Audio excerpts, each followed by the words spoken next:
अल्हम्दुलिल्लाहि रब्बिल आलमीन अस्सलातु वस्सलामु अला सय्यदिल अंबियाइ वल मुरसलीन अम्मा बअद अऊज़ु बिल्लाहि मिनश शैतानिर रजीम बिस्मिल्लाहिर रहमानिर रहीम क़ालल्लाहु तबारक व तआला फ़ी शान हबीबिहिल करीम इन्नल्लाह व मलाइकतहु युसल्लूना अलन नबी या अय्युहल्लज़ीना आमनू सल्लु अलैहि वसल्लिमू तस्लीमा सल्लल्लाहु अलन नबिय्यिल उम्मी व आलिहि सल्लल्लाहु तआला अलैहि वसल्लम सलातुम व सलामन अलैका या हबीबी या करीमी या मुहसिनी या रसूल अल्लाह सल्लल्लाहु तआला अलैहि वसल्लम। बाब मा ज़ुकिरा अन्न नबिय्य सल्लल्लाहु तआला अलैहि वसल्लम लम यकुन लहु बव्वाबुन। हद्दसना इसहाक़ बिन मंसूर क़ाला हद्दसना अब्दुस्समद क़ाला हद्दसना शोबा क़ाला हद्दसना साबितुल बुनानी क़ाला समेतो अनस इब्न मालिक यक़ूल लिइम्राअत मिन अहलिही तारिफ़ीना फ़ुलानता क़ालत नअम क़ाला फ़इन्न नबिय्य सल्लल्लाहु तआला अलैहि वसल्लम मर्रा बिहा वहिय तबकी इंदा क़ब्रिन फ़क़ाला इत्तक़िल्लाह वस्बिरी फ़क़ालत इलैका अन्नी फ़इन्नका खिल्वुन मिन मुसीबती। अल्लाह तबारक व तआला का लाख लाख शुक्र एहसान है कि रब की दी हुई तौफ़ीक से हम और आप कुरान पाक के बाद सबसे मोतबर किताब बुखारी शरीफ के दर्स में हाज़िर हैं। अल्लाह करीम आक़ा करीम अलैहिस्सलाम की हदीसें सुनने से ज़्यादा अमल की तौफ़ीक अता फ़रमाएँ।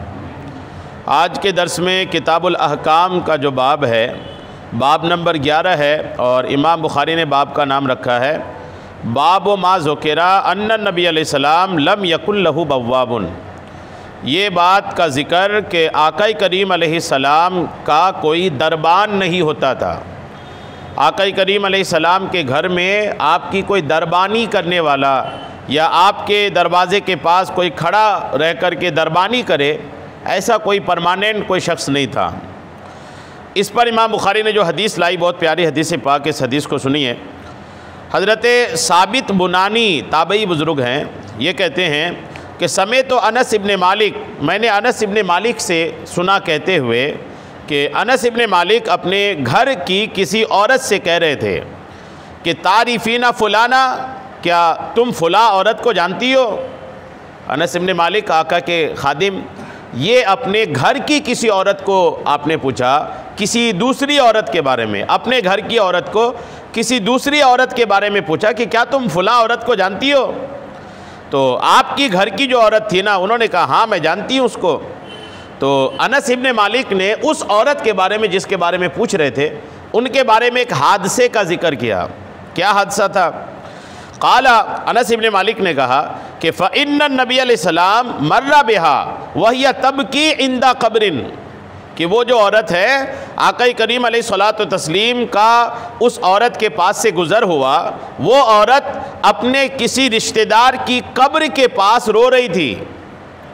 वो औरत जो थी अपने रिश्तेदार में से किसी की कब्र के पास थी और कब्र के पास बैठकर रो रही थी वो। और आक़ा करीम अलैहिस्सलाम उसके पास से गुज़रे। जब आका उनके पास से गुज़रे तो आका ने फरमाया इत्तक़िल्लाह वस्बिरी, आका ने फरमाया अल्लाह से डरो और सब्र करो। यानी घर से बाहर आकर, कब्रिस्तान आकर कब्र के पास बैठकर रो रही हो। आका ने हिदायत भी दिया, नसीहत भी किया। पहले फरमाया इत्तक़िल्लाह, अल्लाह से डरो, वस्बिरी, और सब्र करो। सब्र का दामन मजबूती से पकड़ो, यूँ बेसब्री का मुजाहरा ना करो। जब आक़ा करीम अलैहिस्सलाम ने ये फरमाया ना, अब वो औरत जो थी ना, वो तो जाहिर सी बात है जब कब्रिस्तान आकर रो रही थी वो, तो यकीनन कोई उनकी करीबी मैयत होगी और बहुत पुराना मामला नहीं होगा। तो इनके ऊपर जो सदमा था ना, सदमा था, गम था, और उस वक्त रो रही थी, तो वो जो कैफियत थी उनकी, उस कैफियत की वजह से उसने हमारे नबी को पहचाना नहीं, आका को पहचाना नहीं, आवाज़ भी नहीं पहचान पाया। चूँकि जाहिर सी बात है जब आदमी पर गम की कैफियत होती है, सदमा का माहौल होता है, तो फिर वो अपनी दुनिया में मस्त होते हैं वो। तो अब वो औरत जो थी ना, उसने आवाज़ भी आका की नहीं पहचाना, पलट के देखा भी ना कि कौन मुझे मना कर रहा है। और जब पहचानी नहीं तो क्या जवाब दी? जवाब में उस औरत ने कही फ़क़ालत इलैका अन्नी फ़इन्नका खिल्लुन मिन मुसीबती, उन्होंने कहा आप मुझे मेरी हालत में छोड़ दीजिए, आपको मेरी मुसीबत की कोई ख़बर नहीं है। उन्होंने ये कहना चाहा कि मैं बहुत बड़ी मुसीबत में हूँ, मेरा कोई अपना करीबी ख़त्म हो गया है, मैं ऐसी मुसीबत में हूँ कि बिल्कुल आप मुझे अपनी हालत में छोड़ दीजिए, मुझे आप कुछ टोका टाकी ना कीजिए, आप जाइए, आपको नहीं पता मैं किस मुसीबत में हूँ। ऐसा बोल तो दी वो। अब हमारे आका करीम अलैहिस्सलाम भी अल्हम्दुलिल्लाह सब्र करने वाली शख्सियत थी। आका करीम अलैहिस्सलाम अल्हम्दुलिल्लाह वो शख्सियत थी कि कोई अगर ऐसा कुछ बोल दिया तो ऐसा नहीं कि आका फ़ौरन रिएक्ट करने लगे कि तुम बोल कैसे सकती हो, तुमको पता है तुम किससे बात कर रही हो। आज का कोई होता तो ऐसा बात करता, लेकिन आका करीम अलैहिस्सलाम की क़ुव्वत बर्दाश्त, आका का अखलाक, आका करीम अलैहिस्सलातो व तस्लीम का अंदाज़ देखिए। आका ने कुछ भी नहीं फरमाया, कुछ भी नहीं, कोई डांट फटकार नहीं। आका करीम अलैहिस्सलाम सीधे वहाँ से आगे तशरीफ़ ले गए, आगे चले गए। कई बार ऐसा होता है घरों में भी कई बार ऐसा होता है कि अनजाने में कोई जो है ना अपने से छोटा होता है, लेकिन वो अपने को डांट दिया होता है, कोई ऐसी हरकत कर देता है कि अपने को लगता है कि यार ये इसको हमारे सामने तो ऐसा नहीं करना चाहिए था, ये हमारे सामने भी ऐसा कर दिया। और वो बंदा जो कर रहा होता है ना, उसको पता नहीं होता कि कोई बड़ा हमको देख रहा है। तो उस वक्त किसी बड़े को चाहिए कि अपनी आंखें बंद करे, वहाँ से गुजर जाए, बाद में भले समझा दें, लेकिन फ़ौरन रिएक्ट करना कि तुम्हें पता नहीं मैं खड़ा हूँ, मेरे सामने ऐसा करता है, मेरे सामने ऐसा बोलता है, अभी अपना दिखाना होता है। तो आका की सीरत ये कि जब उस औरत ने ऐसा कही कि आपको कोई ख़बर नहीं मैं किस मुसीबत में हूँ, आप जाइए, मैं बहुत बड़ी मुसीबत में हूँ, तो आका ने कुछ भी नहीं किया। आका सीधे आगे तशरीफ़ ले गए। जब आका आगे तशरीफ़ ले गए ना, तो वह फमर्रा बिहा रजुलन, हज़रत फ़ज़ल बिन अब्बास जो है ना, ये साहबी रसूल हैं। आका के जाने के बाद फ़ज़ल बिन अब्बास एक साहबी है, वो आए। जब उन्होंने दूर से देख लिया था कि आका ने इनको टोका और इस औरत ने ऐसा जवाब दी। फ़ज़ल बिन अब्बास ये हुज़ूर के चाचा के लड़के हैं। इन्होंने कहा कि मा काला लके रसूलुल्लाह सल्लल्लाहु तआला अलैहि वसल्लम, ए खातून, अल्लाह के रसूल ने तुम्हें क्या कहा? तुम यहाँ रो रही हो, अल्लाह के रसूल यहाँ से गुजरे, अल्लाह के रसूल ने तुम्हें क्या कहा? जैसे ही उन्होंने अल्लाह के रसूल सुना कि जो मुझे इससे पहले टोका था वो अल्लाह के रसूल थे, तो अब वो औरत जो थी ना, उन्होंने कहने लगी कि कालत मा अरफ़्तहु, कहने लगी कि मैंने तो उन्हें पहचाना ही नहीं कि अन्नहु रसूलुल्लाह, के आका करीम अलैहिस्सलाम थे, यानी अल्लाह के रसूल थे मुझे टोकने वाले, मुझे इसका पता ही नहीं चला, खबर ही नहीं लग पाई मुझे। जब ऐसा उस औरत ने कही ना और उसको खबर लग गई कि वो आका करीम अलैहिस्सलाम थे, तो वो कहती है कि काला फ़जाअत इला बाबिही, वो औरत आका करीम अलैहिस्सलाम के घर आई, और जब घर के दरवाज़े के पास आई, फ़लम तजिद अलैहि बव्वाबन, तो आका के दरवाज़े पर कोई दरबान नहीं पाया। इमाम बुखारी ने टॉपिक यही बनाया था ना कि हुजूर के घर के दरवाज़े पर कोई दरबान नहीं होता था, कि वो खड़ा है डंडा लेकर, खड़ा है तलवार लेकर, कि कोई आएगा तो मुझसे पूछेगा, फिर अंदर में जाऊंगा इजाज़त लेने। कभी कभी ऐसा होता था कि सहाबा खुद दरबानी करने लगते थे, लेकिन कोई ऐसा रेगुलर आका के दरवाजे के बाहर कोई दरबानी करता था, ऐसा नहीं था। तो अब वो जो औरत आई ना, वो जब आका के दरवाजे के पास आई तो कोई दरबान नहीं था, तो आका से सीधे अर्ज़ की, फ़कालत या रसूल अल्लाह मा अरफ़्तो का, या रसूल अल्लाह मैंने आपको पहचाना ही नहीं था, या रसूल अल्लाह मैंने आपको पहचाना। यानी एक तरीके से वो माजरत करने आई, माफ़ी मांगने आई, कहने लगी या रसूल अल्लाह मैं आपको पहचाना नहीं था। तो आका करीम ने भी उनको याद नहीं दिलाया कि तुमने क्या क्या बोल दी, क्या कर दी, कैसी बात बोल दी। आका ने कुछ भी नहीं याद दिलाया। आका ने एक और नसीहत की, फ़क़ाल नबी अलैहिस्सलाम इन्न सब्र इंदा अव्वल सदमतिन, आका करीम ने फरमाया कि बेशक सब्र सदमा के पहले हिस्से में है, अव्वल सदमा में सब्र है। आका ने एक नसीहत इनको दिया। अव्वल सदमा में मतलब कि जब आपको सदमा की खबर पहुंची, सब्र उसी वक्त का नाम है। सब्र की इस्लाम में बहुत फजीलत है ना, इन्नल्लाह मास साबिरीन, तो हर मुसलमान को याद है कि अल्लाह करीम सब्र करने वालों के साथ है। तो सब्र कब है? आपको जो भी नुकसान की खबर पहुंची, जो भी ऐसी परेशान करने वाली खबर पहुंची, जब खबर पहुंची उसी वक्त सब्र है। सब्र उस वक्त का नाम है। जैसे मिसाल के तौर पर उम्मन औरतों में बेसब्री होती है। जैसे औरत को खबर लगी कि तुम्हारी अम्मी ख़त्म हो गई है, तो अब वो औरत जो उस वक्त जो ना क्या कंडीशन करती है वो सबको पता है। बाल खोलेगी, चिल्लाएगी, चीखेगी, अपनी माँ के बारे में बोलेगी और फिर सीना पीटेगी, तो क्या क्या नहीं करती। अब थोड़ी देर बाद वो चुप हो गई। अब कोई आए तो बोले सब्र करो, हाँ सब्र ही तो कर रही हूँ, चुप हूँ, तो अब कोई सब्र नहीं है। सब्र अब नहीं है, सब्र उस वक्त है जब आपको खबर लगी थी, पहली खबर आई थी ना कि आपकी अम्मी ख़त्म हो गई, तो उसी वक्त सब्र करके इन्ना लिल्लाहि व इन्ना इलैहि राजिऊन पढ़कर मुकम्मल संभल के रह करके, आंखों से आंसू आ सकता है, आंखों से आंसू आके रोने में कोई दिक्कत नहीं, लेकिन बोल के, सीना पीट के और फिर चेहरा बाल खोल करके अपनी माँ के बारे में बता करके रोना, ये इस्लाम में इजाज़त ही नहीं है। तो अब ये सारा कुछ कर ली, उसके बाद बोल दिए कि आप मैं सब्र कर रही हूँ, चली गई, अब क्या करें, अल्लाह करीम का जैसा हुक्म है। तो ये नहीं, बाद में कोई सब्र नहीं, सब्र पहले है। मैं एक दावत इस्लामी के मुबल्लिग के साथ बैठा था, मैं अक्सर जब सब्र की बात आती तो मुझे उनका मामला याद आता है।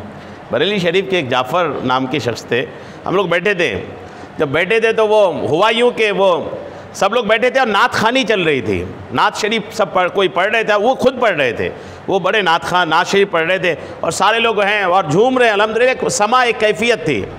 इस बीच उनके पास कॉल आया, फ़ोन आया तो थोड़ी देर के लिए वो रुके और हम लोगों से हट के जा कर के फ़ोन पे बात किया, और फ़ोन पे बात किया, चूँकि नात वही पढ़ रहे थे, तो जब नात वही पढ़ रहे थे तो हुआ यूँ कि जब वो गए तो नात खानी थोड़ी देर रुक गई, और बात करके जब वापस आए ना तो बैठे, और बैठ के एक ठंडी आह ली, इन्ना लिल्लाहि व इन्ना इलैहि राजिऊन पढ़ा, और उसके बाद उनका जो जुमला था ना वो मैं भूल नहीं पाता। उन्होंने कहा कि मैं अपने आखिरत के बारे में फ़िक्रमंद था कि मेरी जन्नती होने का कोई सबब नहीं बन पा रहा है, मैं ज़रिया नहीं बन पा रहा है कि जन्नत में जाऊं कैसे, लेकिन आज अल्हम्दुलिल्लाह मुझे अल्लाह करीम ने एक ज़रिया दे दिया है। तो हम लोग पूछे हुआ क्या है, तो उन्होंने कहा हुआ ये कि मेरे घर से फ़ोन था ये, और घर से फ़ोन ये था, फ़ोन में ये कहा गया कि आपके घर में बेटा पैदा हुआ था, पैदा होने के कुछ ही देर बाद आपका बेटा इंतकाल कर गया है। बेटा पैदा हुआ था और इंतकाल कर गया। अब ये कह रहे हैं कि ये मेरी जन्नत में जाने का सबब क्यों, इसलिए कि अहादीस पाक में है ना कि जिसके नाबालिग बच्चे ख़त्म हो जाते हैं, वो नाबालिग बच्चे अपने माँ बाप को अल्लाह करीम की बारगाह में झगड़ के जन्नत में लेकर के जाएंगे। झगड़ने का लफ्ज़ है अहादीस पाक में, तो दुनिया जैसा झगड़ना नहीं होगा, वो एक होगा कि जिस तरीके से औलाद अपने बाप से झगड़ता है, छोटा बच्चा छोटी बच्ची अपने माँ बाप से जो ज़िद करते हैं ना, वो ज़िद का एक अंदाज़ होगा, और वो छोटे बच्चे अपने माँ बाप को लेकर जन्नत में जाएंगे।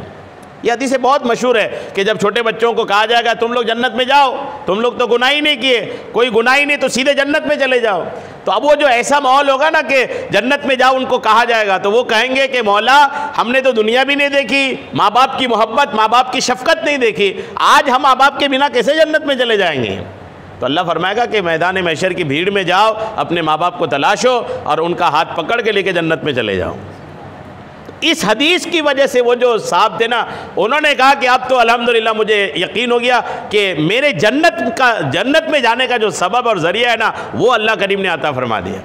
तो सब्र इसको बोलते हैं कि पहली खबर में जो है ना, जो खबर आई इन्ना लिल्लाहि व इन्ना इलैहि राजिऊन पढ़ा, और इस बात पर शुक्र अदा किया कि मेरे मौला ने मुझे जन्नत में जाने का ज़रिया अता फरमाया, है ना, ये सब्र है। अब वो उस वक्त तो खूब रो लेते, खूब चीख लेते, खूब चिल्ला लेते, और उसके बाद कहते मैं सब्र करता हूँ। तो जी हाँ, ये सब्र नहीं है। सब्र क्या है, आपने सुना कि जब मुसीबत की खबर पहुँचे, पहला सदमा जो है ना, किसी भी चीज़ का सदमा जब शुरू होता है, सब्र उसी वक्त का नाम है। आइए सब्र पर कुछ बातें सुनते हो कि बेसब्री का माहौल तो बहुत है, लोगों को सब्र नहीं है, तकलीफ़ हल्की। जब उमूमन जैसे वो राबिया बसरिया का बहुत मशहूर कॉल है ना, राबिया बसरिया ने आप निकली थी तो एक आदमी को देखा कि वो अपने सर पे पट्टी बांध के घूम रही थी। कोई किसी को देखा कि वो सर पे पट्टी बांध करके घूम रहा, तो राबिया बसरिया ने कहा कि क्यों पट्टी बांध ली है? उन्होंने कहा सर में दर्द हो रहा है, सर में दर्द हो रहा है। तो राबिया बसरिया ज़बरदस्त अल्लाह की वलिया थी, उन्होंने कहा खुदा के बंदे उतार दे पट्टी, अल्लाह ताला ने तुम्हें इतने दिन अच्छा रखा तो कभी कुछ बांध के या कुछ निशानी दिखाएगा क्या? मेरे सर में दर्द नहीं हुआ, दर्द नहीं हुआ, किसी को बताया? बोले नहीं बताया। बोले जब दर्द नहीं होता तो किसी को नहीं बताया, और थोड़ी देर के लिए रब ने दर्द किया दिया, पट्टी बांध के घूम रहा है, दिखा रहा है लोगों को कि दर्द हो रहा है। यानी ऐसी सोच थी अल्हम्दुलिल्लाह अल्लाह के औलिया किराम की। तो होना ये था कि अगर कोई मुसीबत आई, बीमारी आई, तकलीफ़ आई, तो बिल्कुल अल्लाह की रज़ा पर राज़ी रहते हुए सब्र का दामन अपने हाथ से नहीं छोड़ना चाहिए कि जब जब आप मुसीबत पर, परेशानी पर सब्र करेंगे, अल्लाह करीम आपको सवाब अता फरमाएगा। अहादीस से देखिए, रिवायात देखिए, जो शख्स ये चाहता है कि वो अज़ाब इलाही से छूट जाए, सवाब और रहमत को पाले और जन्नती हो जाए, उसे चाहिए कि वो अपने आप को दुनियावी ख्वाहिशात से रोके और दुनिया के आलाम व मसाइब पर सब्र करे। चुनांचे अल्लाह करीम फरमाता है वल्लाहु युहिब्बुस साबिरीन, अल्लाह सब्र करने वालों को महबूब रखता है। ये कुरान कहता है कि जो सब्र करने वाले हैं अल्लाह करीम उनसे मोहब्बत फरमाता है। इन्नल्लाह मअस साबिरीन तो बहुत मशहूर है, लेकिन एक ये आयत भी है कि वल्लाहु युहिब्बुस साबिरीन, अल्लाह करीम सब्र करने वालों से मोहब्बत फरमाता है। अल्हम्दुलिल्लाह। सब्र की याद रखिएगा कई किस्में हैं। अल्लाह ताला की इताअत पर सब्र करना, रब की फरमाबरदारी पर, जैसे आप नमाज़ पढ़ रहे हैं, नमाज लंबी हो गई, सब्र करें। अल्लाह की इताअत और फरमाबरदारी पे सब्र है, जैसे आपका कोई काम है लेकिन नमाज का वक्त हो गया, काम को छोड़ा, ये भी एक सब्र है। तो अल्लाह की फरमाबरदारी पे भी सब्र करना है। हराम चीज़ों से रुक जाना, ये भी सब्र है।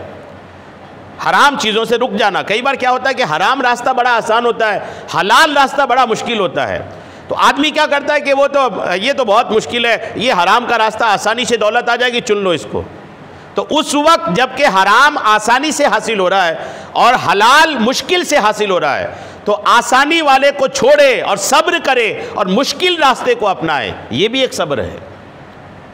यहाँ लोग फेल हो जाते हैं कि जब आदमी के पास दो रास्ते होते हैं, एक मुश्किल वो हलाल और एक थोड़ा सा आसान होता है जो हराम तरीके का होता है, आदमी उसको कबूल कर लेता है। देखिए अब दुनिया रोज़ी कमाने के मामले में कैसा होती है, पैसा हो चाहे जैसा हो, उम्मूमन लोगों का ऐसा ख्याल हो गया है कि पैसा आना चाहिए भले किसी भी तरह आए, और हराम तरीके से आए तो आदमी कहाँ कोई संकोच करता है, कोई संकोच उम्मूमन लोग करते नहीं। जबकि सही बात यह है कि अगरचे हलाल में कुछ मुश्किल है लेकिन हासिल उतना होगा जितना आपके मुकद्दर में लिखा है।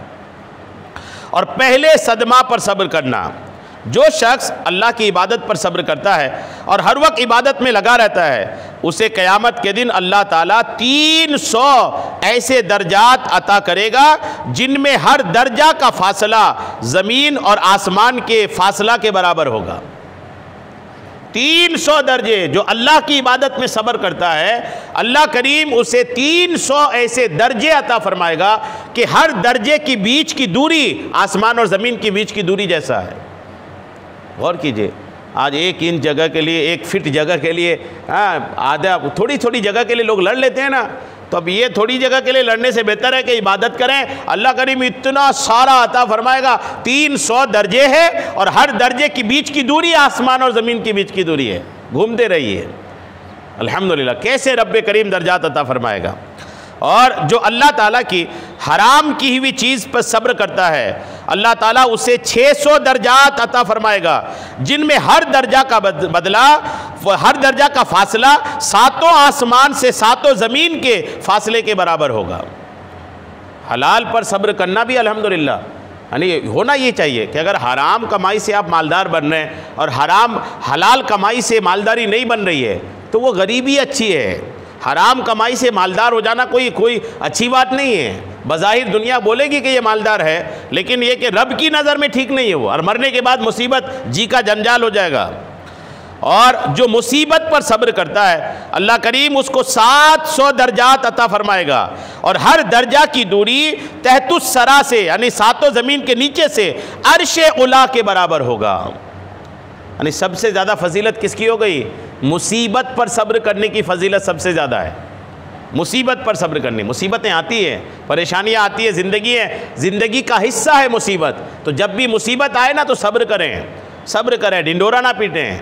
उम्मूमन लोग खुशी की खबर तो नहीं बताता, जैसे मान लीजिए ठीक ठाक काम चल रहा है तो ज़्यादा नहीं बताता, और जहाँ थोड़ी सी आई तंगी तो फिर वो जहाँ दोस्त यारी के पास, रिश्तेदार के पास बैठता है और शुरू हो जाता है, चल ही नहीं रहा है, बिल्कुल काम ही नहीं है, कुछ है ही नहीं। खुदा के बंदो, जब रब करीम देता है तो वही रब करीम तंग भी करता है। तो अगर तंगी हो गई तो सब्र करें, और ख़ासकर मुसीबत में, बीमारी, आज़ारी, तकलीफ़, कोई भी परेशानी है उस परेशानी पर सब्र करें। हज़रत ज़करिया अलैहिस्सलाम अल्लाह के नबी है ना, अल्लाह के बरगुज़ीदा नबी है ज़करिया अलैहिस्सलाम। हज़रत ज़करिया अलैहिस्सलाम इन पर जब यहूदियों का हमला हुआ, यहूदी लोग कई नबियों को मारे, ये यहूदी जो आज फ़लस्तीनियों को मार रहे हैं ना, ये कमबख्त कातिल कौम ही है। ये इन्होंने 70,000 अम्बिया किराम का ज़माना पाया और कई नबियों को शहीद करा इन बदबख्तों ने। तो जो अम्बिया किराम को शहीद कर दे तो दिगर लोगों के यहाँ क्या मामला है? ये कातिल कौम ही है। ये इन्हीं यहूदियों ने हज़रत ज़करिया अलैहिस्सलाम पर हमला किया था। अल्लाह के नबी यहया अलैहिस्सलाम के वालिद साहब हैं ज़करिया अलैहिस्सलाम। ज़करिया अलैहिस्सलाम पर जब हमला हुआ ना, तो ज़करिया अलैहिस्सलाम यहूदियों के हमले से बचने के लिए शहर से बाहर आ गए। बाहर निकले तो ये देखने लगे कि कहीं छुप जाएं, और यहूद उनके पीछे भागे। तो आपने एक दरख्त को देखा कि अच्छा मोटा दरख्त है। दरख्त को देखा तो दरख्त से आपने कहा, ए दरख्त मुझे अपने अंदर छुपा ले। ज़करिया अलैहिस्सलाम ने कहा दरख्त से, मुझे अपने अंदर छुपा ले। अब दरख्त नबी का हुक्म था ना, तो दरख्त चिर गया, और जब दरख्त चिरा हज़रत ज़करिया अलैहिस्सलाम उसके अंदर छुप गए। जब यहूद वहाँ पहुँचे ना, तो शैतान ने सारी बात बता दी। शैतान ने खबर कर दी कि ज़करिया अलैहिस्सलाम को ढूंढ रहे हो ना, वो इस पेड़ के अंदर है। अब वो जो बतला दिया, तो उस दरख्त को यहूदियों ने क्या कर दिया, आरे से 2 टुकड़े कर दिया। अब दरख्त को जब 2 टुकड़ा किया तो ज़करिया अलैहिस्सलाम के भी 2 टुकड़े हो गए। चुनांचे उन्होंने ऐसा ही किया, और ये सिर्फ इसलिए हुआ कि ज़करिया अलैहिस्सलाम ने अल्लाह की ज़ात की बजाय अल्लाह की कुदरत से पनाह तलब की थी। ज़करिया अलैहिस्सलाम को करना यह था कि अल्लाह तबारक व तआला की पनाह लेना था, रब की पनाह नहीं लेकर के एक दरख्त की जो पनाह लिए ना, अल्लाह करीम को ये बात पसंद नहीं आई। शैतान बता दिया और ज़करिया अलैहिस्सलाम के साथ ये मामला हो गया। आपने अपने वजूद को मुसीबत में डाला और आपके 2 टुकड़े कर दिए गए। हदीस पाक में एक अल्लाह ताला फरमाता है कि जब मेरा कोई बंदा मुसीबत में मुझसे सवाल करता है, मैं उसे मांगने से पहले दे देता हूँ। मांग के तो देखे मेरे रब्बे करीम से, और ख़ास करके जब मुसीबत में बंदा मांगता है ना, तो रब्बे करीम और जल्दी अता फरमाता है। क्योंकि मुसीबत के वक्त आदमी जब बोलता है तो दिल से बोलता है। एक परेशान आदमी जब बोलता है ना, तो दिल से बोलता है, उनका दिल बोलता है। खुशहाल आदमी बोलता है तो उतनी दिल की गहराई से बात नहीं आती, लेकिन एक मुसीबत ज़दा आदमी, परेशान हाल आदमी जब बोलता है तो वह दिल की गहराई से बोलता है। और फरमाते हैं आका करीम कि अल्लाह ने फरमाया कि जब मेरा कोई बंदा मुसीबत में मुझसे सवाल करता है, मैं उसे मांगने से पहले दे देता हूँ और उसकी दुआ कबूल कर लेता हूँ। और जो बंदा मुसीबत के वक्त मेरी मखलूक से मदद मांगता है, मैं उस पर आसमानों के दरवाजे बंद कर देता हूँ। रब्बे करीम की बारगाह में आना सीखें। मुसीबत आई, परेशानी आई, मस्जिद आना सीखें। घर में है, मुसल्ला बिछाकर सजदे में जाना सीखें। कि मुसीबत के वक्त, अपनी परेशानी के वक्त सबसे बेहतर यह है कि आप परेशानी अपने रब को बताएं। रब को बताएं ना, बंदा बने, बंदा बने। बंदा का काम क्या है? एक नौकर का काम क्या होता है? जब तक वो अपने मालिक के पास होता है, अपनी छोटी बड़ी सारी बात अपने मालिक को बताता है। एक अच्छा नौकर वही है जो अपनी सारी बात अपने मालिक को बताता है। तो वैसे एक अच्छा बंदा बनना चाहिए कि अच्छा बंदा वो है कि अपनी हर बात अपने रब से शेयर करे, रब को बताए मौला इस परेशानी में हूँ, और रब की बारगाह में जब दुआ करेगा अल्लाह करीम अल्हम्दुलिल्लाह कबूल फरमाएगा। कहते हैं कि जब आरा हज़रत ज़करिया अलैहिस्सलाम को जब चीरने के लिए आरा चला रहे थे ना, कहते कि जब वो आरी हज़रत ज़करिया के दिमाग तक पहुँची, कटते कटते जब दिमाग तक पहुँची वो आड़ी, तो आपने आह की। ज़करिया अलैहिस्सलाम जाहिर सी बात है कट रहा था, तो आपने आह की। तो जैसे आह की आवाज़ आई, ये आह भी बेसब्री है। जो आह करते हैं ना, ये भी बेसब्री है। बाज़ औक़ात लोग घरों में भी किसी की तबीयत ख़राब होती है ना, तो वो आह आह करके पूरे घर वालों को भी सोने नहीं देते हैं। तो सब्र करनी चाहिए कि अगर सर दर्द हो रहा है, कोई परेशानी है, तो थोड़ा सब्र करें, चुपचाप रहें। दूसरे घर वाले परेशान हो जाते हैं, होते ही हैं कि अरे क्या हो गया इसको। ऐसे में क्या होता है, जो बुढ़ापे वाले लोग होते हैं ना, वो फिर धीरे धीरे वो बोझ बन जाते हैं घर वालों पर। ऐसा ना बने। तकलीफ़ें आह करने से कोई तकलीफ़ चली तो नहीं जाएगी। अगर दर्द है तो आह करने से दर्द थोड़ी चले जाएगा और दूसरों की परेशानी बढ़ जाएगी। तो इसलिए कोशिश ये करें कि अगर रात का वक्त है, दवाइयाँ नहीं ले पा रहे हैं, तो खामोशी से रहा करें, मतलब चिल्लाए ना, घर वालों के लिए मुसीबत का सबब ना बने। तो ये देखें कि जब दिमाग तक पहुँची ना वो आरा, तो हज़रत ज़करिया अलैहिस्सलाम ने आह की। जैसे आह की ना, तो अल्लाह का हुक्म आया, ए ज़करिया, मुसीबत पर पहले सब्र क्यों नहीं किया जो आप फरियाद करते हो? फरमाया पहले सब्र क्यों नहीं किया? अल्लाह करीम ने हज़रत ज़करिया को फरमाया, और फिर फरमाया कि अगर दोबारा मुंह से आह निकाली तो साबिरीन के दफ्तर से तुम्हारा नाम निकाल दूंगा। नबी को अल्लाह करीम ने फरमाया खबरदार दोबारा आह नहीं करना, किया अगर आह तो सब्र करने वालों के रजिस्टर से तुम्हारा नाम निकाल दिया जाएगा।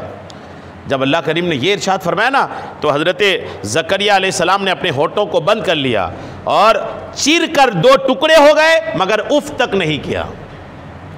2 टुकड़े हो गए कट करके, लेकिन उफ तक नहीं किया। इसलिए हर अक्लमंद के लिए ज़रूरी है कि वो मुसीबत पर सब्र करे और शिकवा वाली बात अपनी ज़बान पर ना लाए, ताकि दुनिया और आखिरत के अजाब से नजात हासिल कर ले। क्योंकि इस दुनिया में मुसीबत अंबिया अलैहिस्सलाम पर, औलिया अल्लाह पर ज़्यादा वारिद होते हैं। हज़रत मुआज़ इब्न जबल साहबी रसूल हैं, इनसे मरवी है कि जब बंदा मोमिन किसी बीमारी में मुब्तला हो जाता है, जब मुसलमान को कोई बीमारी होती है तो उसके बाएं शाने वाले फरिश्ते, जो बाएं शाने जो गुनाह लिखने वाला फ़रिश्ता है, वो फरिश्ता बाएं शाने वाले फरिश्ते से कहा जाता है कि इसके गुनाहों को लिखना बंद कर दो। जब आदमी बीमार पड़ता है तो अल्लाह करीम का हुक्म होता है गुनाह लिखने वाले फरिश्ते को कि अब मेरा बंदा बीमार है, इसके गुनाह मत लिखो। और दाएं शाने वाले जो नेकी वाला फरिश्ता है उससे कहा जाता है कि इसके नामे अमाल में वो बेहतरीन नेकियां लिखो जो इससे सरजद हुई हैं। नेकियां लिखो, बुराइयां लिखना मना कर दिया जाता है। कब? जबकि आदमी बीमार होता है। तो बीमारी के फ़ज़ाइल भी हैं। बाज़ औक़ात लोग बीमार पड़ते हैं ना, तो लोग उसको बोलते हैं कि अच्छा ये तो पता नहीं क्या कर्म कांड किया होगा कि इतना बीमार पड़ा है। लोग उसके बारे में अजीब गरीब बात करते हैं। जैसे उमूमन मर्दे से पहले अगर आदमी खूब बिस्तर में लटका पड़ा और बेड रेस्ट रहा, उसके बाद खूब परेशान हो के मरा ना, तो लोग उसके बारे में ऐसा बोलते हैं कि यार ये तो बहुत परेशान रहा, बहुत ज़्यादा किया होगा कुछ ना कुछ, तब तो ये झेल रहा है। ऐसा नहीं है। यकीन करें, अल्लाह करीम अगर किसी को मरने से पहले बीमारी में मुब्तला करता है तो किताबों का निचोड़ यही कहता है कि अल्लाह करीम उस बंदा को पसंद करता है और गुनाहों के ज़रिए, ये बीमारियों के ज़रिए उसके गुनाह को साफ़ करके साफ़ सुथरा अपने पास बुलाता है कि मेरा बंदा मुसीबत झेलकर सारे गुनाह वहीं बख्शवा ले और क्लीन हो करके मेरे पास आए और फिर मैं उनको बख्श करके जन्नत में दाखिल कर दूँ। ये किताब इस्लाम यही कहता है कि अगर आखिरी दिनों में अगर आदमी बीमार होकर घिसट करके मरा ना, तो वो बड़ा खुशनसीब है कि उनकी एक एक परेशानी उनके गुनाह की मगफिरत का सबब बनता है। अल्हम्दुलिल्लाह। और ये हदीस पाक देखे कि जब कोई बंदा बीमार होता है तो अल्लाह ताला उसकी तरफ 2 फरिश्ते भेजता है कि जाकर देखो मेरा बंदा क्या कहता है। जब बंदा बीमार पड़ा तो अल्लाह करीम 2 फरिश्ता भेजता है कि जाकर देखो मेरा बंदा क्या कहता है। अगर बीमार कहता है अल्हम्दुलिल्लाह, तो फरिश्ते अल्लाह की बारगाह में जाकर कहता है कि वो तो मौला तेरा शुक्र अदा कर रहा है। तो अल्लाह फरमाता है अगर मैंने इस बंदा को इस बीमारी में मौत दे दी तो मैं उसे जन्नत में दाखिल कर दूँगा। तो बीमारी में अल्लाह का शुक्र ही अदा करें, अल्हम्दुलिल्लाह ही कहा करें कि अगर अल्हम्दुलिल्लाह कहे बीमारी में और उसी बीमारी में ख़त्म हो गए तो अल्लाह फरमाता है मैं उसको जन्नत में दाखिल कर दूंगा। और अगर उस बीमारी में नहीं मरा, उस बीमारी से ठीक हो गया, सेहत मिल गई, तो अल्लाह फरमाता है तो उसे पहले से भी बेहतर परवरिश करने वाला गोश्त खून दूंगा और उसके गुनाहों को माफ़ कर दूंगा। तो बीमारी के वक्त अगर अल्हम्दुलिल्लाह कहा तो दोनों मामले में अच्छा है। अगर उसी बीमारी में मौत आ गई तो जन्नत मिल रही है, अगर वो बीमारी में मौत नहीं आई, ठीक हो गए, तो अल्लाह फरमाता है पहले से अच्छी सेहत अता कर दूंगा। तो अगर बीमारी हुई, मुसीबत आई तो सब्र करें। एक वाक़या इस पर देखें। बनी इसराइल में यानी मूसा अलैहिस्सलाम की जो कौम थी, उस कौम में एक निहायत ही फासिक और फाजिर इंसान था जो अपनी बद किरदारियों से कभी भी बाज नहीं आता था। बहुत बुरा काम करने वाला था और रुकता भी नहीं था, बुराइयों पे बुराइयां करता रहता था। शहर के लोग जब उसकी बदकारियों से आजिज़ आ गए, परेशान हो गए शहर के लोग, तो अल्लाह ताला से उसके शर से महफूज रहने की दुआ मांगने लगे। लोग परेशान हो गए, दुआ करने लगे मौला इसकी शर से हमको बचा। तो अल्लाह ताला ने मूसा अलैहिस्सलाम की तरफ पैगाम भेजा कि बनी इसराइल के फुला शहर में एक बदकार जवान रहता है, उसे शहर से निकाल दीजिए ताकि उसकी बदकारियों की वजह से सारे शहर पर आग ना बरस जाए। अल्लाह ने फरमाया इतना बुरा आदमी है कि उसको निकाल दीजिए, हो ना हो उसकी बुराई की वजह से आग की बारिश हो जाए शहर में। हज़रत मूसा अलैहिस्सलाम वहाँ तशरीफ़ ले गए और उस नौजवान को उस बस्ती से निकाल दिया। अब वो करीब ही दूसरी बस्ती में चला गया। जब वो निकाल दिया गया तो दूसरी बस्ती में चला गया। फिर फरमान इलाही हुआ कि इसे उस बस्ती से भी निकाल दीजिए। जब मूसा अलैहिस्सलाम ने उसको उस बस्ती से भी निकाल दिया तो उसने पहाड़ के एक गार पर ठिकाना बनाया जहाँ ना कोई इंसान था और ना ही कोई चरिंद परिंद, कोई परिंदा, कुछ भी नहीं था। आसपास कोई आबादी भी नहीं थी और ना दूर दूर तक सब्ज़े का, हरियाली का कोई पता था। उस पहाड़ के गार में आकर वो जवान बीमार हो गया। जब वो जवान आया उस पहाड़ के गार में तो इत्तेफाक है कि बीमार हो गया। अब जब बीमार हुआ तो उसकी तीमारदारी के लिए कोई शख्स भी उसके पास मौजूद ना था। बीमार पड़ा है, कोई देखने वाला नहीं। वो कमज़ोर और नातवानी से ज़मीन पर कमज़ोर हो गया तो ज़मीन पर गिर पड़ा और कहने लगा, काश इस वक्त मेरी माँ मेरे पास मौजूद होती तो मुझ पर शफ़क़त करती और मेरी इस बेकसी और बेबसी पर रोती। अगर मेरा बाप मेरे पास होता तो मेरी निगहबानी और करता, मेरी मदद करता।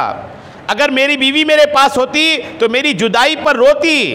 अगर मेरे बच्चे इस वक्त मौजूद होते तो कहते, ए हमारे रब, गुनहगार, बदकार और मुसाफिर बाप को बख्श दे, जिसे पहले तो शहर से भगाया गया, फिर दूसरी बस्ती से भी निकाल दिया गया और अब वो पहाड़ के गार में भी हर एक चीज़ से नाउम्मीद होकर दुनिया से आखिरत की तरफ चला है और मेरे घर वाले मेरे जनाजा के पीछे रोते हुए चलते। फिर वो नौजवान कहने लगा, ए अल्लाह, तूने मुझे वालिदैन और बीवी बच्चों से तो दूर किया है, मगर अपने फजलो करम से दूर नहीं करना।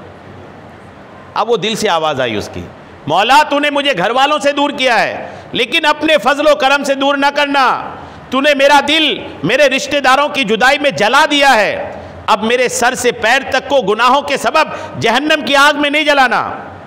उसी दम जब वो बंदा पुकार रहा था ना, तो उसी वक्त अल्लाह ताला ने एक फरिश्ता उसके बाप की हम शक्ल बनाकर, एक हूर को उसकी माँ और एक हूर को उसकी बीवी की शक्ल बनाकर और जन्नत के गिलमान को उसके बच्चों का रूप दे करके उनके पास भेज दिया।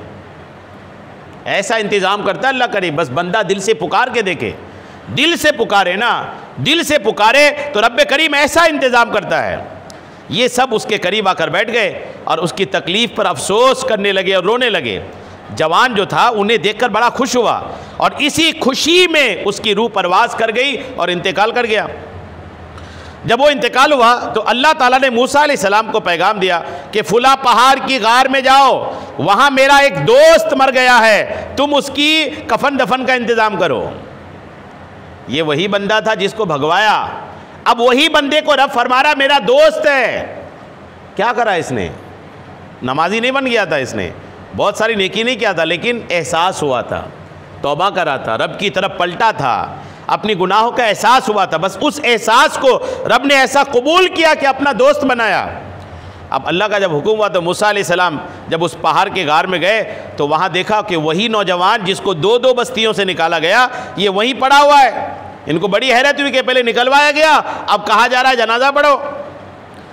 अब जब जो उन्होंने मरा हुआ पाया ना, तो आपने ये भी देखा कि आसपास जन्नत की हूरें भी बैठी हैं।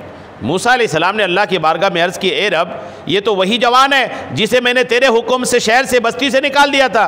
रब ने फरमाया, ए मूसा, मैंने उसके बहुत ज़्यादा रोने और अपने घर वालों की जुदाई में तड़पने की वजह से उस पर रहम किया है और फरिश्ता को उसके बाप की, हुरो गिलमान को उसकी माँ बीवी और बच्चों की हम शक्ल बनाकर भेजा है। और जो गुर्बत में इसकी तकलीफ़ों पर रोते हैं, जब ये मरा तो उसकी बेचारगी पर ज़मीन व आसमान वाले रोए और मैं अरहमुर राहिमीन फिर क्यों ना इसके गुनाहों को मुआफ़ कर देता। ये होता है सब्र और ये होता है बंदे का अल्लाह की तरफ रुजू लाना।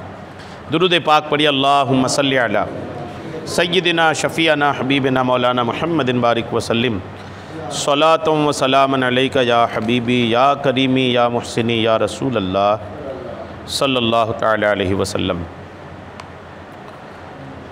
दुरूद पाक पढ़ लीजिए, अल्लाहुम्मा सल्ली अला सय्यिदिना शफ़ीअना हबीबिना मौलाना मुहम्मदिन बारिक वसल्लिम सलातुम व सलामन अलैका या हबीबी या करीमी या मुहसिनी या रसूल अल्लाह सल्लल्लाहु तआला अलैहि वसल्लम। उसके बाद जो हदीस पाक है, इमाम बुखारी ने बाब बनाया कि हल यक़ज़िल हाकिम व युफ्ता व हुवा ग़ज़बान। कोई हाकिम हो, किसी के पास फ़ैसला करने का मामला हो, फ़ैसला सिर्फ जज ही नहीं करता, कई बार घरों में भी झगड़े वगैरह होते हैं तो फ़ैसला होता है। लोग अपने घर का जो बड़ा होता है अपने घर में फ़ैसला करता है, बड़ा भाई होता है घर में फ़ैसला करता है। तो फ़ैसले के ताल्लुक़ से एक हदीस देखिए। ये हदीस पाक हज़रत अबी बकरा से रिवायत है, कहते हैं कि कतबा अबू बकरा इला इब्न ही वकाना बेसिजिस्तान। ये शख्स, इनका बेटा जो था ना, सिजिस्तान नामी जगह में काजी के पद पर था, काजी के ओहदे पर था। तो इन्होंने अपने बेटे को ख़त लिखा, कहा फरमाया ला तक़ज़ी बैना इस बैनस्नैन व अंते ग़ज़बान। खत लिखा अपने बेटे को कि बेटा जब तुम गुस्से में रहो ना तो दो के बीच कभी फैसला नहीं करना। कभी भी अगर आप गुस्से में है ना तो दो के बीच फैसला नहीं करना। क्यों कि फ़इन्नी समेतु नबी अलैहिस्सलाम यक़ूल ला यक़ज़ियन्ना हकमुन बैना इस्नैन व हुवा ग़ज़बान, इसलिए कि मैंने आका को फरमाते हुए सुना कि हरगिज़ कोई भी दो शख्स के बीच फैसला ना करे जबकि वो गुस्से की हालत में हो। कभी भी अगर आपको कोई ऐसा ओहदा मिला या घर में या फैमिली में कभी कोई मैटर हुआ और आप फैसला करने के लिए बैठे हैं और उस वक्त अगर आप गुस्से में हैं तो यकीन करें कि आप उस वक्त फैसला बिल्कुल ना करें। पहले अपना गुस्सा ठंडा करें, नॉर्मल हो, बात नॉर्मल सुने दोनों फरीक की, और फिर नॉर्मल होकर सुनकर फिर जो फैसला हो वो फैसला करें। गुस्से के वक्त जो फैसला किया जाता है उससे आका करीम अलैहिस्सलाम ने मना फरमाया। एक और हदीस इस पे देखिए, हज़रत अबी मसऊद अंसारी कहते हैं कि जा रजुलन इला रसूलिल्लाह, एक शख्स आका के पास आया और आकर के कहा या रसूल अल्लाह इन्नी वल्लाहि ला अतअख्खरा अन सलातिल गदात मिन अजल फुलान। एक शख्स हुजूर के पास आया, आकर के अपनी मस्जिद के इमाम की शिकायत किया कि या रसूल अल्लाह मैं इस आदमी की वजह से कल नमाज में नहीं आया, ये जो नमाज पढ़ा रहे हैं इनकी वजह से मैं नमाज में नहीं आया। तो आका ने फरमाया क्या हो गया? तो उन्होंने कहा कि मिम्मा युतीलो बिना फीहा, ये हमारे पास लंबी नमाज पढ़ाता है, लंबी नमाज पढ़ाता है ये, और इतनी लंबी पढ़ाता है कि हमारी ज़रूरतें परेशानियां सारा कुछ है ये लंबी पढ़ाता है, इनकी लंबी नमाज की वजह से मैं इनके पास नहीं आया। तो काला हुजूर फरमाते, ये साहबी कहते हैं जो हदीस के रावी, वो कहते हैं कि फमा राइतु नबी अलैहिस्सलाम कत्तु अशद गज़बन, साहबी कहते हैं कि उस दिन से ज़्यादा गुस्से में आका को कभी देखा नहीं गया। आका बहुत गुस्से में जलाल में आ गए, और जलाल में जब आका आए, गुस्से में आए, तो आका करीम अलैहिस्सलातु तस्लीम ने फरमाया लोगों को अय्युहन्नास अन्ना मिनकुम मुनफ्फिरीन, फरमाया कि तुम लोग नमाज से लोगों को दूर करते हो। फरमाया उसको, चूँकि लंबी नमाज की वजह से जो बंदा जमात में नहीं आया, फरमाया कि तुम लोग नमाज से दूर करते हो लोगों को। फ़अय्युकुम मा सल्ला बिन्नास फलयूजिज़, फरमाया आका ने साफ तौर पर कि तुम में से जो कोई भी लोगों को नमाज पढ़ाए तो हल्की नमाज पढ़ाए, मुख्तसर नमाज पढ़ाए। क्यों? फ़ीहिमुल कबीर व ज़ईफ़ व ज़ुल हाजत, हुज़ूर ने फरमाया कि इसलिए हल्की नमाज पढ़ाओ कि तुम्हारे पीछे नमाज पढ़ने वालों में बूढ़े लोग भी हैं, कमज़ोर लोग भी हैं और ज़रूरतमंद लोग भी हैं। तीन लोगों का आका ने फरमाया, एक तो उम्र दराज लोग हैं, कमज़ोर लोग हैं और हाजत वाले लोग हैं। अब घुटने में दर्द है और इमाम साहब लगे लंबी किरात करने को, अब वो घुटने के दर्द वाला वो तो अब क्या ना करेगा, उसका दिल दिमाग नमाज में रहेगा कि घुटने में रहेगा। अब किसी का काम धंधा ठीक ठाक है, अब वो आया नमाज पढ़ने के लिए, उसको पता है कि यार जितनी देर मैं यहाँ हूँ ना वो तो मेरा काम तो थोड़ा बहुत तो डिस्टर्ब हो रहा। अब वो यहाँ आया नमाज पढ़ने के लिए और वो इमाम साहब लगे लंबी किरात करने के लिए और नमाज लंबी हो गई। अब वो जो जिसकी ज़रूरत है, ज़रूरतमंद आदमी है, उसको फ़ौरन जाकर अपना काम संभालना है। अब यहाँ शुरू हो गए और लंबी नमाज हुई। अब वो जो बंदा जिसको पता है कि मुझे जल्दी जाना है, दुकान देखनी, तिजारत देखनी, काम देखना है, तो अब ये लंबी नमाज, तो उसका दिल कहाँ रहेगा?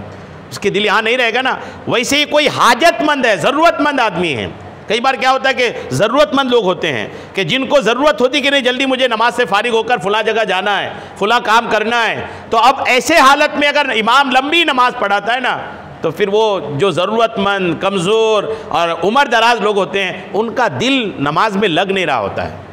इसलिए नमाज जो है वो हल्की पढ़ाने का आका करीम अलैहिस्सलाम ने इरशाद फरमाया कि नमाज हल्की होनी चाहिए, कि लोग पूरी दिल लगी के साथ, पूरे सुकून के साथ अपनी नमाज में खड़ा रहें। और जल्दी की वजह से होगा ये कि लोग बिल्कुल लगे रहें, थोड़ी देर का तो है।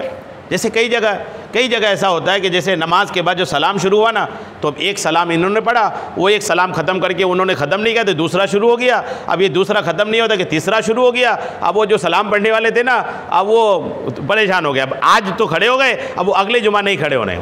उनको पता है कि अरे तीन सलाम पढ़ेंगे, अब वो जब 3 सलाम पढ़ेंगे तो अब हम खड़े थोड़ी रहना है। अब वो भीड़ कम होने लगी। अब जब भीड़ कम हुई तो लोग बोलते यार तो वो सलाम ही नहीं पढ़ता, वो सलाम पढ़ेगा क्यों? 20 मिनट का सलाम आपका थोड़ी पढ़ेगा वो।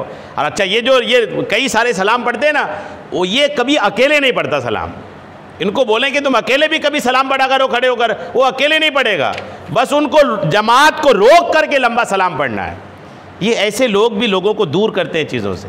जी नहीं, सलाम भी हल्का होना चाहिए, नमाज भी हल्की होनी चाहिए। यानी ऐसा हो कि लोग बिल्कुल खड़े हो जाए, यार थोड़ी देर की तो बात है, थोड़ी देर की तो बात है, बस अभी शुरू होता अभी ख़त्म हो जाएगा, तो आदमी आपके पास ज़्यादा रहेंगे। ये बातों के ध्यान रखना चाहिए। तो आका करीम अलैहिस्सलाम ने क्या फरमाया कि फल यूजिज़ फ़इन्न फ़ीहिमुल कबीर व ज़ईफ़ व ज़ुल हाजत। अच्छा, आका की नाराज़गी का सबब क्या बना? नाराज़गी का सबब ये बना कि आदमी जमात में शरीक नहीं हुआ था। इसकी वजह से, इसकी लंबी नमाज की वजह से वो बंदा जमात में नहीं आया। नमाज छोड़ दिया ऐसा नहीं है, नमाज घर में पढ़ा, लेकिन जमात में नहीं आया। जमात में नहीं आने की वजह से आका करीम अलैहिस्सलाम की ये नाराज़गी थी, जमात में नहीं आने की वजह से। एक दो हदीस जमात की अहमियत पर देखिए आका करीम अलैहिस्सलातु तस्लीम के फरमान में। हज़रत अबू सईद खुदरी बयान करते हैं कि अल्लाह पाक के आखिरी रसूल का फरमान आलिशान है, जब बंदा बा जमात नमाज पढ़े फिर अल्लाह पाक से अपनी ज़रूरत का सवाल करे तो अल्लाह पाक इस बात से हया फरमाता है कि बंदा हाजत पूरी होने से पहले वापस लौट जाए। बंदा जमात से नमाज पढ़े और उसके बाद अल्लाह करीम की बारगाह में दुआ करे तो अल्लाह करीम हया फरमाता है कि बंदा नमाज के बाद मुझसे मांग रहा है और मैं दूँ इससे पहले चला जाए, अल्लाह इसको पसंद नहीं करता। अल्लाह ये पसंद करता है कि ये उठे इससे पहले मैं इसकी दुआ कबूल कर लूँ। इसी वजह से नमाज़ों के बाद दुआ मांगी जाती है। और सबसे दुआ का जो सबसे बेहतर वक्त, सबसे मज़बूत वक्त है वो फ़र्ज़ नमाज के बाद के वक्त की दुआ है। इसको गिरह बांध लीजिए। बाज़ों का सुस्ती होती है कि यार जल्दी पढ़ना है सुन्नत, चलो दुआ छोड़ के चले जाते हैं, ऐसा ना करा करें। फ़र्ज़ नमाज के बाद की जो दुआ है वो उससे बेहतर वक्त दुआ की है ही नहीं। इसलिए कि उस वक्त आप जो दुआ मांग रहे हैं ना, अपने रब की फ़र्ज़ इबादत करके आप फारिग हुए हैं, अल्लाह का काम करके फारिग हुए हैं। और काम करके मजदूरी मांगने का मज़ा ही अलग है। मजदूर आपका काम करा और काम करके हाथ बढ़ाया, मालिक दो मजदूरी, तो आपको भी लगेगा नहीं यार दिन भर से काम करा, दे दो इसको। तो ये हदीस भी है कि जब कोई फ़र्ज़ नमाज के बाद दुआ मांगता है तो अल्लाह करीम उसकी हाजत पूरी फरमाता है। और ये देखिए फरमाने मुस्तफ़ा अलैहिस्सलाम कि मर्द की नमाज मस्जिद में जमात के साथ घर में और बाज़ार में पढ़ने से 25 दर्जे ज़्यादा सवाब रखता है। कितने दर्जे? 25 गुना ज़्यादा सवाब मस्जिद में। और एक और हदीस पाक देखिए कि सहाबी इब्ने सहाबी हज़रत अब्दुल्लाह बिन उमर रदियल्लाहु ताला अन्हुमा से मरवी है कि आका फरमाते हैं नमाज बाजमाअत तन्हा पढ़ने से 27 गुना ज़्यादा सवाब रखता है। एक हदीस पाक में 25 आया, एक हाथ में एक में 27 आया। तो ये डिफरेंस क्यों है? डिफरेंस की वजह यह है कि नमाज जो होता है ना, एक सफ़ में नमाजी होते हैं, उसी सफ़ में नमाजी जितने सारे पढ़े वो सारे नमाजियों को बराबर सवाब नहीं मिलता। जी हाँ, इस बात को भी तवज्जो से सुन लें। एक ही नमाज है, मान लीजिए ज़ोहर की नमाज़, जैसे अभी हम लोग ज़ोहर पढ़ के बैठे हैं, ज़ोहर की नमाज़ मान लीजिए 50 लोग पढ़े, पूरे 50 को बराबर सवाब नहीं मिला, बिल्कुल नहीं मिला। सवाब में फ़र्क है। क्यों फ़र्क है? फ़र्क इसलिए है कि कौन सा नमाजी कितना दिल लगी के साथ नमाज़ पढ़ा, कौन सा नमाजी कितना रब के लिए नमाज़ पढ़ा, नमाज में कितना हाजिर था, कितना दिल से हाजिर था। ये जितना कैफियत में फ़र्क पड़ता है उतनी सवाब में फ़र्क पड़ता है। इसलिए आका ने एक हदीस में 25 गुना फरमाया और एक हदीस में 27 गुना फरमाया कि जब दिल लगी बढ़ेगी तो 27 गुना सवाब मिलेगा और जब हल्की रहेगी तो 25 गुना सवाब अल्हम्दुलिल्लाह मिलेगा। तो बहरहाल ये कि बा जमात नमाज पर बहुत सारी हदीस पाक है। एक रिवायत आखिरी में सुन लीजिए हमारे इमाम की। हम लोग जिस इमाम की तकलीद करते हैं सैयदना इमाम आज़म रहमतुल्लाहि ताला अलैह, इमाम आज़म के दो शागिर्द सैयदना इमाम अबू यूसुफ़ और इमाम मोहम्मद, ये शागिर्द हज़रत सैयदना मोहम्मद बिन सिमा ने 103 बरस की उम्र पाई। आप रोज़ाना 200 रकत नमाज नफल पढ़ा करते थे। 300 साल की उम्र पाई, 103 साल की उम्र पाई, 103, और रोज़ाना 200 रकत नमाज पढ़ा करते थे। और नमाज बाजमाअत के जज्बे का ये आलम था कि आप फरमाते हैं कि मुसलसल 40 साल तक मेरी एक मर्तबा के अलावा कभी भी पहली तकबीर नहीं छूटी। 40 साल तक पहली तकबीर। और कहते हैं मेरी वालिदा का इंतकाल हुआ, जिस दिन इंतकाल हुआ उस दिन एक वक्त की जमात छूट गई, नमाज नहीं छूटी, माँ ख़त्म हुई तो एक वक्त की जमात छूट गई। तो ये कहते हैं मैंने इस ख्याल से कि जमात की नमाज का 25 गुना सवाब मिलता है, तो मैंने वही नमाज 25 मरतबा दोहरा दोहरा के पढ़ा। जिनको सवाब की लालच रहती है ना, वो ऐसे दीवाने लोग होते हैं। उसी नमाज को रिपीट करा 25 बार पढ़ दिया कि 25 बार का सवाब छूटना नहीं चाहिए। तो ये तकबीर उला जो है ना, पहली तकबीर, इसकी कोशिश करना चाहिए। ख़ास करके एक हदीस में अर्ज़ कर देता हूँ कि हदीस पाक में कि अगर कोई 40 दिन तक इशा और फजर की नमाज 40 दिन तक पहली तकबीर के साथ पढ़ा, तो 40वां दिन जैसे ही मुकम्मल होता है ना, तो अल्लाह करीम उसकी पेशानी में लिख देता है कि ये जहन्नम से आज़ाद है। 40 दिन इशा की और फजर की नमाज है मुश्किल, लेकिन जहन्नम से आज़ादी भी कोई कम चीज़ थोड़ी है। इशा की नमाज भी पहली तकबीर यानी जब नियत करी जाती है ना, उस वक्त मस्जिद में होना चाहिए, और फजर की नमाज में भी उसी वक्त मस्जिद में जब नियत करी जा रही। 40 दिन कंटिन्यू अगर ऐसा हो गया तो अल्हम्दुलिल्लाह क्या सवाब है, जहन्नम से आज़ादी का परवाना। ये मैं इसलिए अभी अर्ज़ कर दिया कि अभी मौका है। आप हम में से कई ऐसे होंगे कि जो रमज़ान में कंटिन्यू चले हैं, इशा भी जमात से पढ़ा, फजर भी जमात से पढ़ा। तो अगर कंटिन्यू पूरा रमज़ान पढ़े हैं तो 26-27 दिन तो हो ही गए हैं। तो रमज़ान के बाद भी इसको कंटिन्यू करके 40 दिन कर लें, और करम फरमाए मौला, अगर 40 दिन की आदत पूरी हो गई तो रब्बे करीम जहन्नम से आज़ादी का परवाना अता फरमा देगा। अल्लाह करम फरमाए। अल्लाह करीम हम सबको अमल की तौफ़ीक़ अता फ़रमाए। आमीन बेजाहिन नबील अमीन सल्लल्लाहु तआला अलैहि वसल्लम।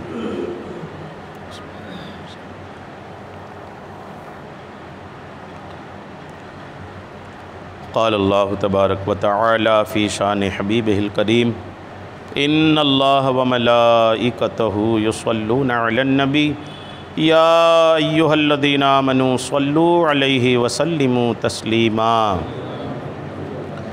सल्लल्लाहु अलन नबिय्यिल उम्मी व आलिहि सल्लल्लाहु तआला अलैहि वसल्लम सलातुम व सलामुन अलैका या रसूल अल्लाह। सुब्हान रब्बिका रब्बिल इज़्ज़ति अम्मा यसिफून व सलामुन अलल मुरसलीन वल्हम्दुलिल्लाहि रब्बिल आलमीन बिहक़्क़ि ला इलाहा इल्लल्लाह।